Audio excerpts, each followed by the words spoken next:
What prompted you to put this bill forward? Well, it seemed kind of bizarre to me that Trout Lake wasn't part of the lakes that were protected. Trout Lake is a drinking water lake. That's where North Bay gets their drinking water from. But it's not only Trout Lake, it's Lake Ramsey and Sudbury. It's lakes right across Canada that are not protected. The vast majority of lakes that have been protected, and that's only 1%, are in conservative ridings. I mean, it's not only conservatives that want their lakes protected, everybody wants their lakes protected. So it was kind of a scam, a shame that all of the lakes from coast to coast are not protected. Lakes and rivers, they're all important. But this is a conservative riding. Why isn't it protected? I mean, it's the neighboring riding to Nickel Belt, and the water from Trout Lake probably makes its way into Nipissing Lake, and Nipissing Lake is in my riding, so I'm concerned about that.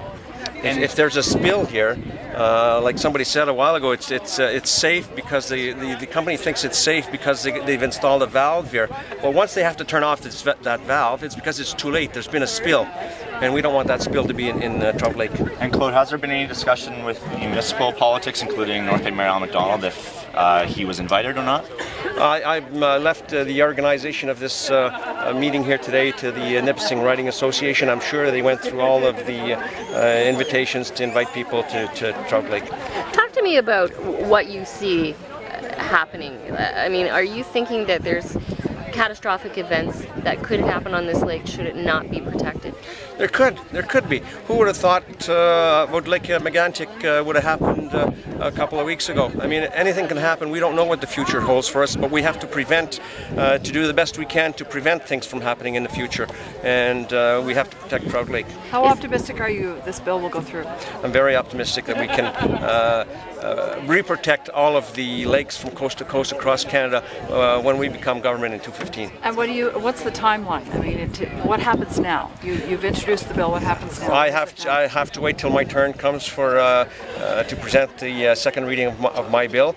I'm not optimistic of that bill passing because of the Conservative majority government, but I'm very optimistic that when we form government in 2015, that all of the lakes and rivers right across Canada will be protected. And in those terms, are we talking about the ability, not having that protection in place? Do we see companies and factories being built and spilling into these lakes? Does that give them an open card to do that? Well, hopefully not. But if we regulate the lakes and rivers, it'll give us a better chance of controlling what happens on the shores of the lakes and rivers. For what you say to protect this lake? It's critically important that lakes and pristine rivers are protected because it's a source of our drinking water, and fishes we eat are from these lakes. And it's been protected for many years, and there's no reason to lift the regulations. It is the first duty of the government to protect the water, to make sure that the water we drink, the meat we eat, and the trains that come through our community are safe. I heard you in your speech just a few minutes ago, you said not more regulation. No. So could you reiterate that for me? Well, the Navigable Water Protection Act had been on the books for many years, since almost the founding of Canada, and that we're not saying that there needs to be more red tape. What we do need is that old bill to make sure that these waters, these lakes, like Trout Lake, are protected. And what happened was that the Conservative government got rid of the previous act, and as a result, lakes and rivers are no longer protected. What's unfortunate. What's the fallout from that? I mean, are you talking catastrophic events happening should I hope not. Your private bill not go through? No. We're just saying that if a company wants to build a pipeline that impact on Trout Lake, they should go through the proper assessment. They should go through the regulations because it is the first duty of the government to make sure that the food we eat, the water we drink, and the trains that come through our neighborhoods are safe. Well, there's two things. One is I was shocked when I discovered that Trout Lake as a water source wasn't on the protected lakes list any longer. And when I actually went to our MP, he, having voted for the bill that made this happen, was not even aware that that was the case.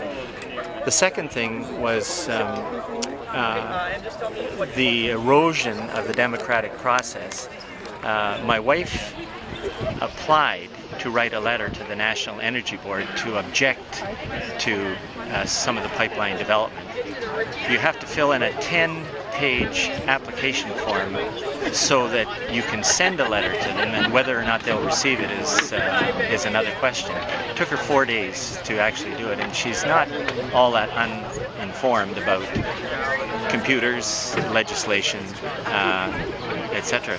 So and the other thing is, and I was again impressed by Mariana Cucci, that the issue of native treaties and the relationship with native peoples and their territories is something I'm very much concerned about. Our church, the United Church of Canada, is very much concerned about this. All of those things together. I'm a canoeer. I love the out of doors. I don't want it to become the private property of the marketeers.